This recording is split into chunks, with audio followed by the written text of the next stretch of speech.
original purple with no emission.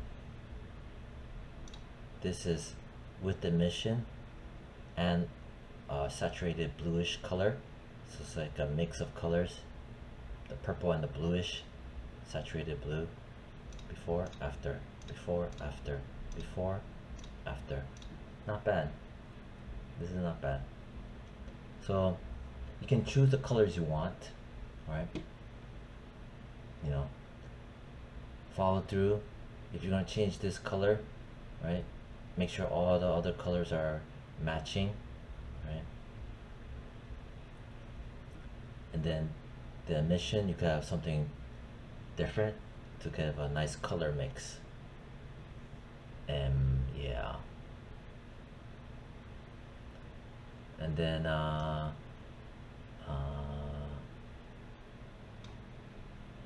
what else?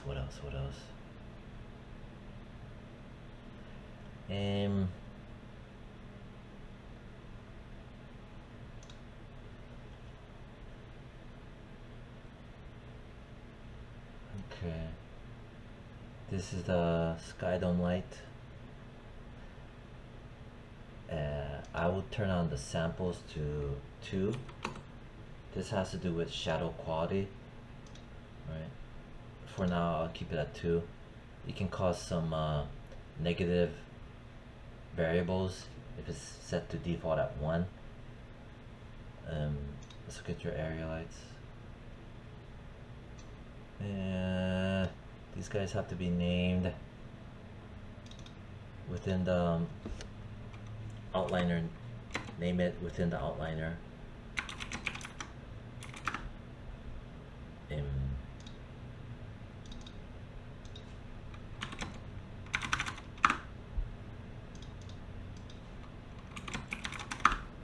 Alright, good.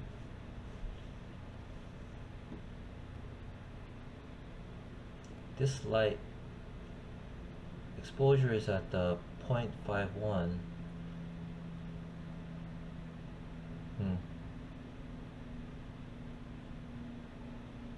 I recommend grabbing the area light. I mean, sky dome light. Dropping the intensity to 0.5.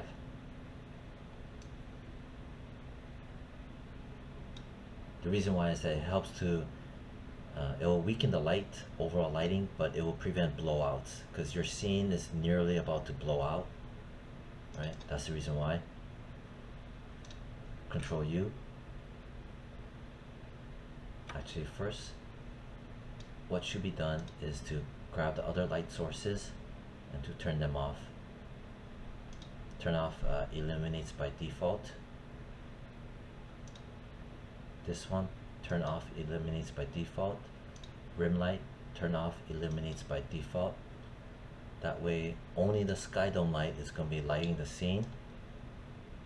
It's a strategy for isolating the overall lighting to see what is doing what. I'm going to save it first. Control Alt S, incremental save. Hey, where the hell did the renders go? What the where are my renders? What the hell just happened? Whatever, Control U.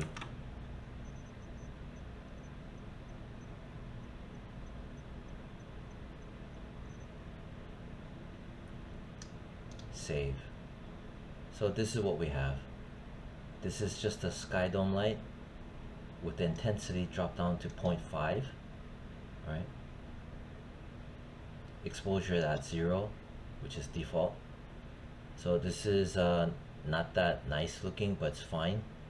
Now I'm gonna turn on everything else individually. Alright. Let's turn on the rim light. Okay, the rim light exposure is at 10, which is okay. Let me look at how this is kind of pretty darn close, right? And you know what, I'm gonna leave it there. And I don't know, it's kind of close. Ooh, Let me turn on backface color. I will pull it back a bit. Before, after, this much. And then press Control U.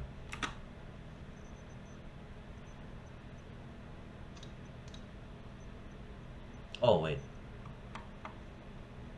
I gotta turn on eliminates by default. This is the on-off switch.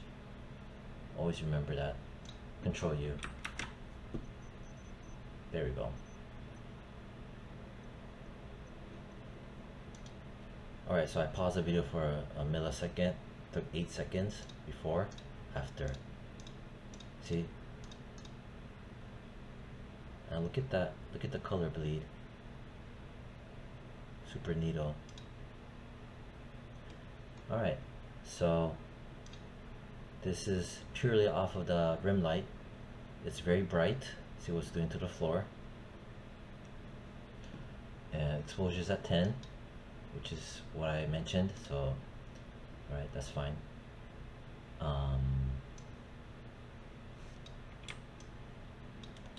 It has this much clearance. Let me see the infinity wall. Select it, right click, select objects. Okay, so it is the wall. Select it, click on the middle icon so I can see it. See what we got here. Ooh, you do have specularity on.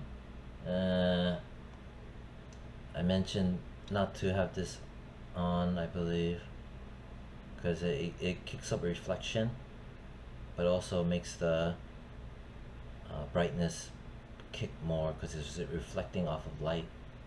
I'll turn that down to 0. Yeah. Weight down to 0, so that's 0 reflection attributes. Your base color, I'll give it a little bit darker shade of white because it's gonna blow it out. I think I mentioned that, but regardless, make sure to save a snapshot, press Control U. I'm gonna pause the video. Alright, so before, after, before, after. Okay, save a snapshot.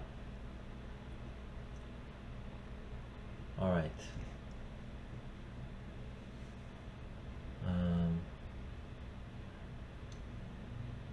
and then let's look at the bottle glass. Right click, select objects. Okay, so that is the bottle. And bottle texture. Specular color. Huh.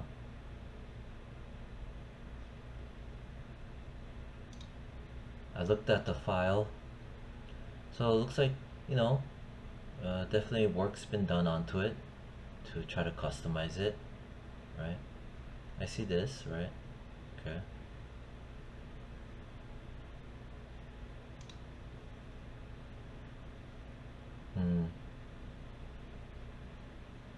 Let me select the bottle glass. Click on this. That's why when you click on that, you only see this.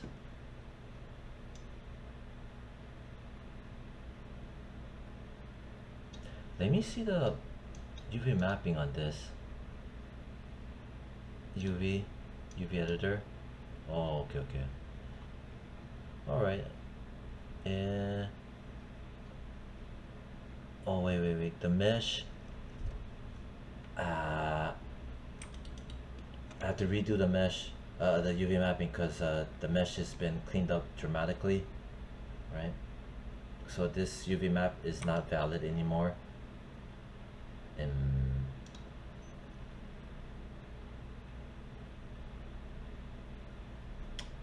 What I will do is X that out. Right, so that's hour. Jeez, that's hour 37 minutes, man. I gotta eat. Okay. I'm gonna have to cut the video short right now. Hopefully maybe sometime tomorrow morning I'm gonna try to make a follow-up video. Click on that. UV mapping this shouldn't be too bad if you do a camera-based projection. Kind of stitch it up a bit. Oh wait, but you have a specific texture. Damn. Right. But these maps, would it even work?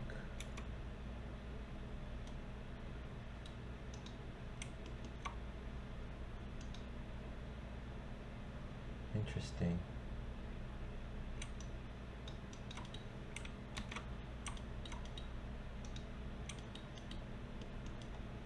Okay. Oh, wait. No. I think it might work.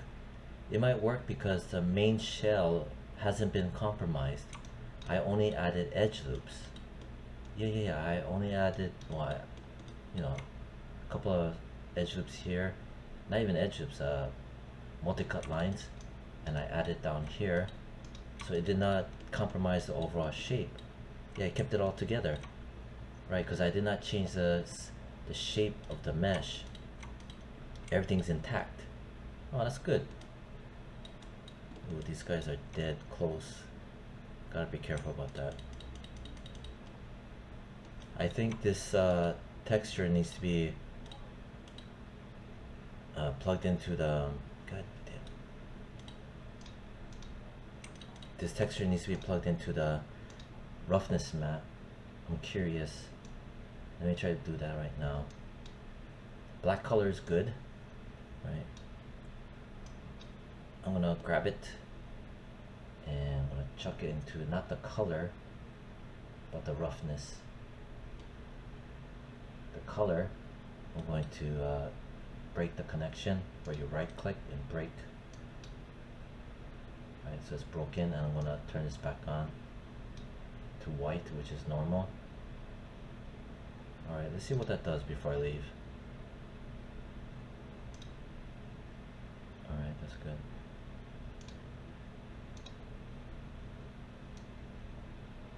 Okay, this here again is just a sky dome light with the intensity set to 0.5 and also the rim light set to 10.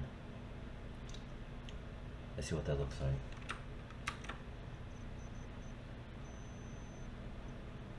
I'm gonna pause the video. Alright, so it looks like this. Part of the reason why is because I didn't press 3 for the smooth. And oh.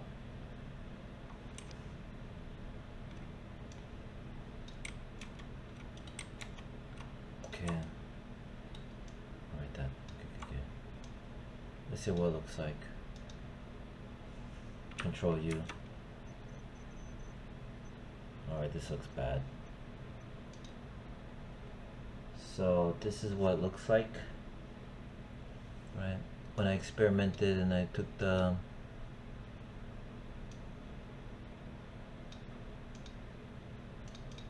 glass bottle and I plugged the bottle texture into the roughness map.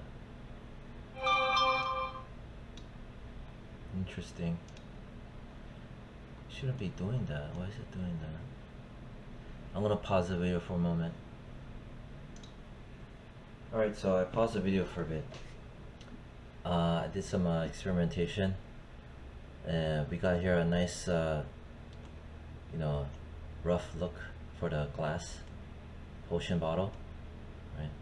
This is the texture that you had made.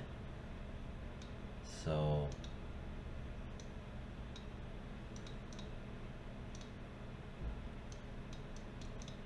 which is this one.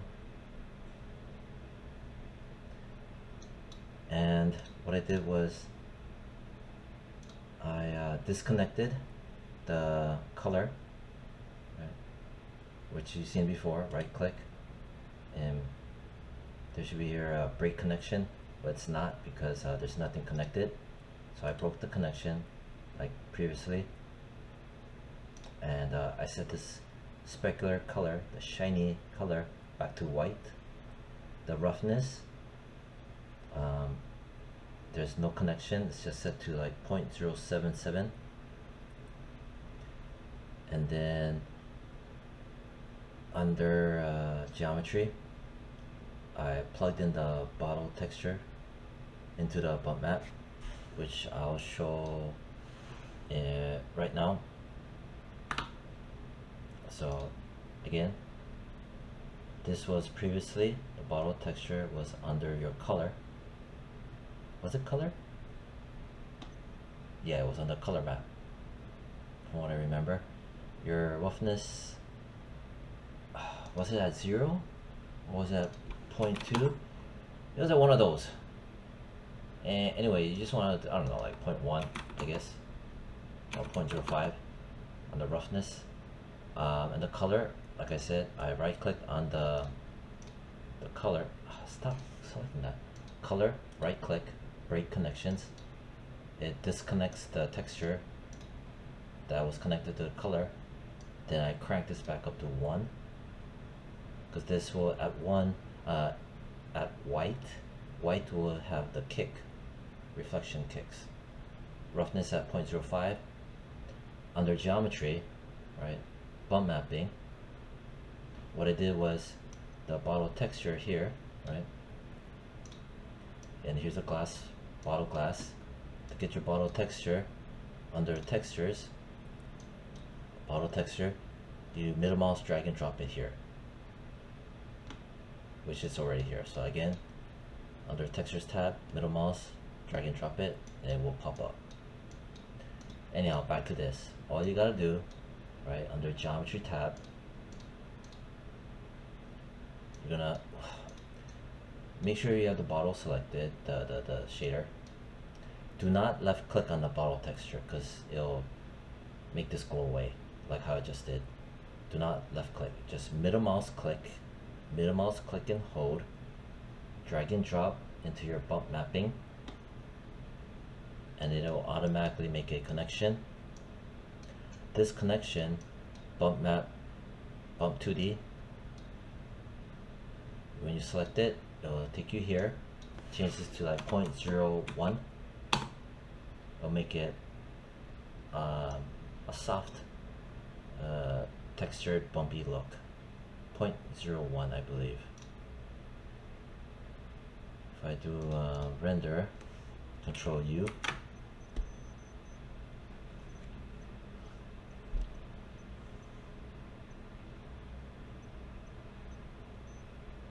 there you have it.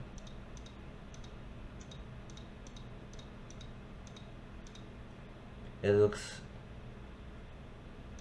you see this here? This because the roughness was set higher. This is the roughness set to a much weaker roughness.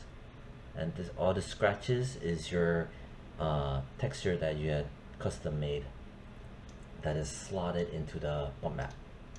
Again, select the shader, go to your specular. The roughness is very low at 0.05, so it makes the glass surface imperfect, but slightly imperfect at 0.05 roughness. Color, shininess, it's been disconnected. It's set to white.